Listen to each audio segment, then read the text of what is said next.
And Dom?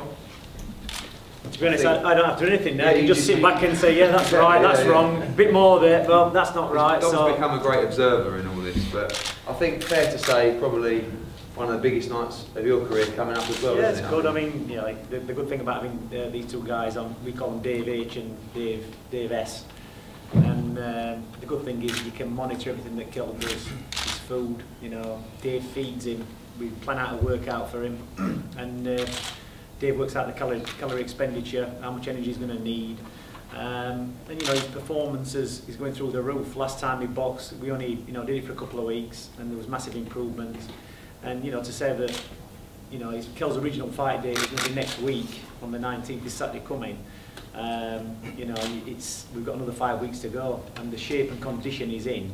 You know, if he doesn't win that title in 5 weeks' time, there's something wrong, because the way he's trained, the condition he's in, you know, his focus, all that kind of stuff, everything's in place. He's going to America. He's going to Devon's backyard to take the title. It's going to be a big ask, you know, because going into somebody's backyard having American judges is never an easy thing. But if you read what Devon Alexander's saying on the website, this Kell Brook's no good. He's not phasing me yet. It's the first time he's took on a strength and conditioning dietitian. That's how unconcerned he is. He's looking on Twitter, he's seen these photos of Kell Brook coming in fantastic shape, and I can tell you for a fact this guy's worried. So everything's on track. Strength-wise, Kell's a lot stronger, physically stronger. Devon Alexander likes to get in, tie people up, wrestle with them, take them out of the game, then pat them and run off again. He'll do anything he can do to win the fight. It's very rarely you see him stand and actually have a toe-to-toe fight with clean shots. He tends to take people out of stride.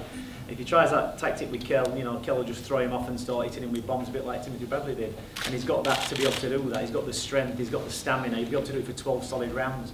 And if Devon Alexander's looking to hide in the corner of the ring, run round the ring and try and nick the fight, he's got no chance, because Kell Brook will corner him down and start throwing the bombs at him.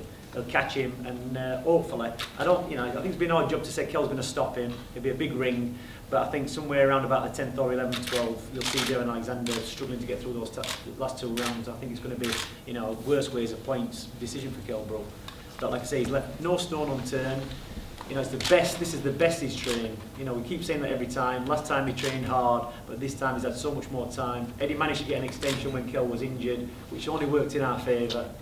Kell cannot come in any less than 100% for this fight. And hopefully, we'll have another British champion in Sheffield. We've had Junior Witter, we had Clinton Woods, we had Johnny Nelson. We've been without a champion now for a couple of years.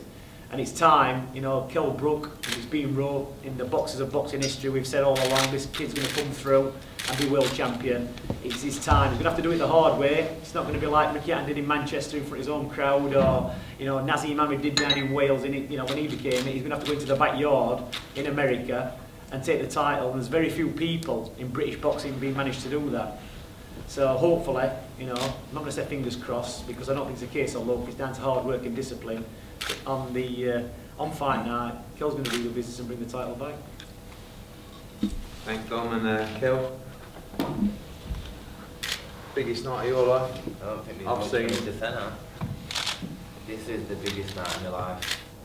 From when I turned up in Winkerbank Gym at 9-year-old, this is all I've dreamt for. And on 23rd of February, it's going to be my night. I'm already, I'd say, the fittest, the best physical shape I've ever been in my life, and I've still got 5-6 weeks to go. So in that time, we're just going to progress what we've got now and become something frightening. So for this fight, this is the fight for me. This is what I've dreamt for, what I've trained all my life for. There's no way that I'm going to go to Detroit and not come home with that world title. There's no way. I think it's my destiny.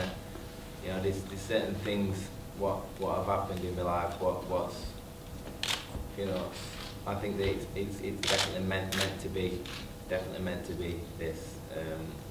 Obviously, I want to thank my dad. For guiding me the best way he has, and getting me where I think from previous promoters not pulling up and saying what they said that they're going to do. you know, we've come to where, and everything he's said he's gone and done. He's made me a star in Sheffield.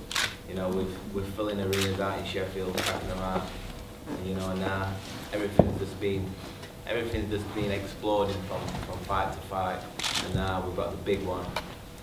And like I said, I'm gonna go out there, and I'm coming home with that IBF world title. Sheffield's gonna have another world champion, so I'm gonna bring it back. I think this is a culmination of a great journey that we've been on over 16 months, starting at the Hillsborough Leisure Centre, where people told me very quickly that Kell Brook couldn't sell a ticket. Well, we sold that one out with 6 weeks to go. Lovemore Undo, and then moving to Ponsford, to Rafael Djakovic. Then we decided to take Kell to America to experience what that would be like, and we knew that that would stand him in great stead for a night like February the 23rd coming up. From there, we had the great night against Matthew Hatton. You know, 10,000 in Sheffield Arena. It surprised us all, really, how big that night was. And of course, perhaps the most important fight of his career, which was Carson Jones, which probably has turned him into the fighter that you'll see on February the 23rd, because everything came a little bit too easy for Kell Brook leading up to that Carson Jones fight.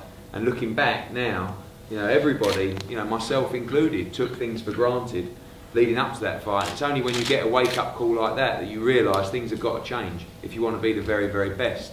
And Kell took a good look at himself, and the way he changed going into that Saldivia fight was incredible. You know, a lot of that is down to the two Daves, but of course to Dom as well, because that was a massive change for that fight, and you saw a different animal in the ring that night, and you're going to see a further improvement moving forward. It doesn't get any bigger than this for Kell Brook. To go over to America and take on one of the best champions in Devon Alexander, and to beat him on American soil, live on Sky Sports, live on Showtime, it is, I just cannot explain how big this is. You know, this is life-changing. This is turning yourself into a global star overnight. You know, and of course the money is always nice. You'll never have to worry about money again. But this is about making a legacy in the sport, doing things which other people don't.